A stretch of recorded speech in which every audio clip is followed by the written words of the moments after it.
Hey, Moneyrex here, guys. Hey, I want to tell you that first off, that all of you guys that have made comments or whatever, if you do on my last segment, I want to tell you that it takes like 30 hours for me to upload one of these videos, and I'm so sorry that it takes so long. I really am. It's where I live, it's all the precautions I take. It just takes forever. So if you're leaving comments on where I should go on my direction next, don't worry, I'm getting to them. I haven't gotten them yet because, well, it hasn't uploaded yet. But next video or two, we'll address those things. Okay, I want to talk about a couple of things today. And one is that people up in arms about like straws, okay? And you got all these Californians and I guess in New York and whatever, all these other places that have a whole lot of straws. And how many straws did they go through? Think about this, that there is no way they could be that upset over straws when their TVs, their computers, their cell phones. I mean, most of the people go through what, two or three a year. I mean, it takes like 2 or 3 years before I can even afford a new phone. But most people trade in their phones and go over and over and over again, or they throw them away, or they get broke, or whatever. But I mean, their phones, their laptops, their computers, their TVs, their vacuums, all of this other stuff, and they're complaining about straws? Are you serious?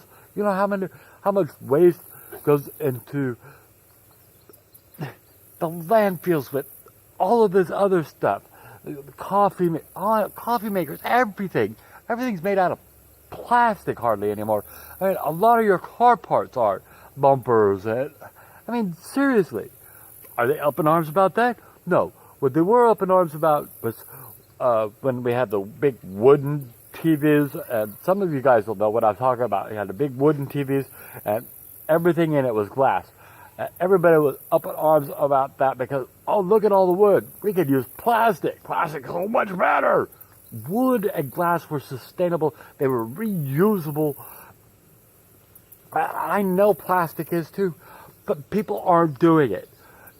I mean, with TVs, back then, they were so much easier. I think you take a bulb out, put a bulb in. Seriously. I can't believe that they're making a big stink about plastic straws. I know we go through a lot of them. Well, most people do. I don't. Obviously, I don't get out very much, but that's okay. The fact that we go through so much plastic, and if you'll look around your house and look at all the plastic things, how can you even start to compare that to a plastic straw? You know how many plastic straws are in one TV? I have a 73-inch TV. It's unplugged almost all the time. The only time it's plugged in is to watch a DVD or something. And look at that. Look at all the DVDs. Those things are plastic. I mean, I'm getting off track. But anyway, how many straws can you make out of a TV? You could go all 10 years almost drinking out of plastic straws before you went through the amount that it would take for one TV. But you guys are complaining about that? Hey, seriously, because someone's, don't jump on that bandwagon. Obviously, we need to be more considerate with the earth and all of this other stuff. But all of a sudden, blowing something so way out of proportion. Seriously? Aspen. Shh. Even he's upset. He can't drink out of a plastic straw anymore. No, just kidding. Yeah, anyway. But all of those things is, I mean, like, serious. If you want to address certain things, make things last longer. I mean, we've got way back when you got a fan, and that thing would last 5 or 6 years, even longer.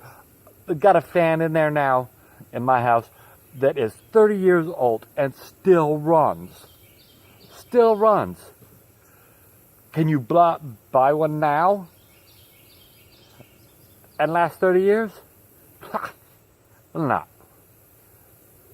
It might last a year. You had the air conditioners way back then, that an air conditioner, a 110 air conditioner, would last, 8 or 9 years, and it was fine. Air conditioners now, these 110s, barely last a year. If you use them all the time.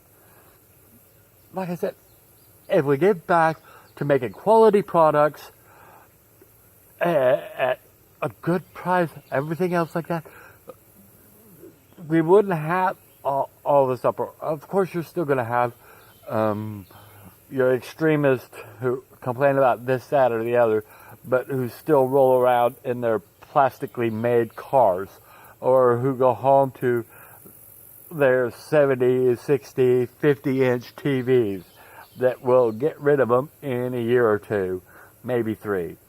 Or their CDs that they get a scratch in it, they have no problems tossing them. Seriously? Let's cut back on the straws, yes. But let's do something even better. Let's make things last longer. Get back to what lasts. I mean, I live out in the country. I mean, if one of the old wooden TVs wouldn't work, you know what? If we couldn't replace the glass bulbs, or if we couldn't fix it real easy, it would end up in my fireplace. It would. I mean, and I know that's not technically ecologically sound either, but that's the only thing I heat by is wood. So, and I don't cut down trees. These are trees that are cut down that come from the electric company when they cut through and make new lines. They help me out, and they bring me all the brush and stuff like that, and the trees, so, because I don't get out. I just can't. But they're nice enough to do that. And the other thing I want to address is I really want to apologize to my kids, and all the women in my teens, my 20s, and early 30s. I am so sorry. I didn't know how to behave. I didn't know how to act. All of these things with my mental illness, I am so sorry. Sorry, a neighbor came by. But like I said, I wasn't mature enough, both, my hat's a little off, both mentally and, just mentally, socially. I was a real, I guess you'd say whack job. I do apologize. Probably none of them will ever see this, and that's sad. But I truly am sorry for the way I treated people. Treated them disposably, not just girlfriends. I treated friends. I treated family members. I treat everybody. I didn't know how to handle things, and I'm still learning, but I'm better now. I don't treat things the same way. Thanks to my wife now, she is giving me hope, love, and understanding, and through good times and bad, she's there. And no, I haven't screwed up or anything. I haven't messed up. It's just one of those facts. I don't know. But to my kids, I'm sorry, I wasn't mentally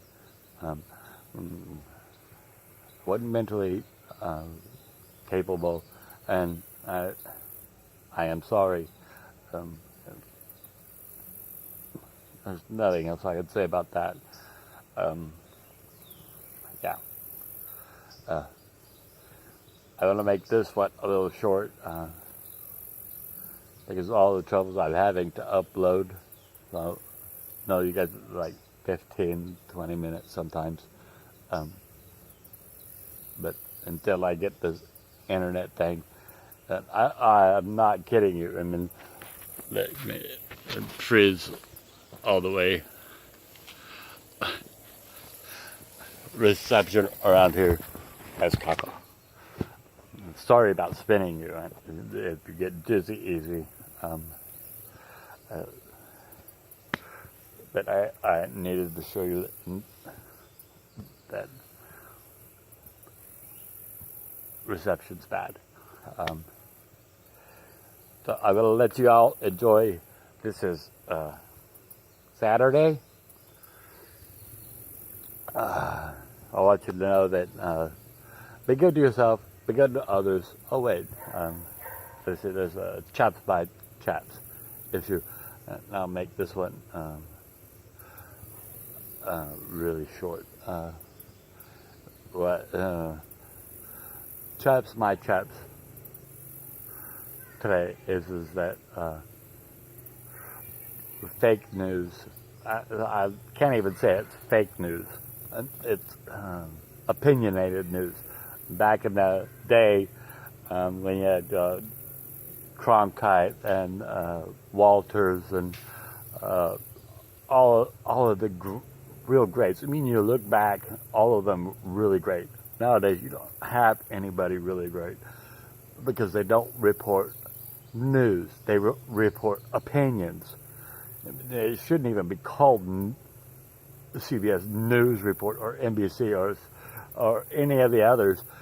It should just be called opinions. I mean, about the only thing they get right is, well, I don't think they get anything hardly right. I mean, the weather, I mean, you can't predict it. And they're always flip-flopping. I mean, one day they'll tell you, like, the one car maker is absolutely excellent, and the next day, oh, the stocks are dropping. And next day, oh, they're doing so great. Oh, they're doing so bad. Oh, they're doing so great. We need not opinion news. We need facts. Back in the day when facts were facts, they checked things out. They did reporting the way it should be. They were held accountable. They didn't just say something in order to get ratings. They made sure facts were facts. And opinions were opinions. I mean, you used to listen to it, and you could trust somebody when they said something. When Walter said something, any of those others back in the 70s or 80s, when they said something, you believed them because they were telling the truth. They did the background. They not only did the story, but then they checked on all their references and everything else. They were held accountable. Now they're not. And oops, now it's just, they just say whatever they want. and of course they're covered by the amendment, but and then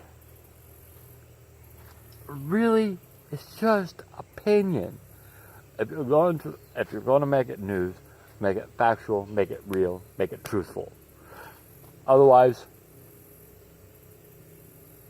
make it gossip. That's another thing you could call it. Here's today's gossip. Come on. Wow, I need to shave. Anyway, I want to tell y'all, thank you for watching. I love y'all. Money Rags. Peace.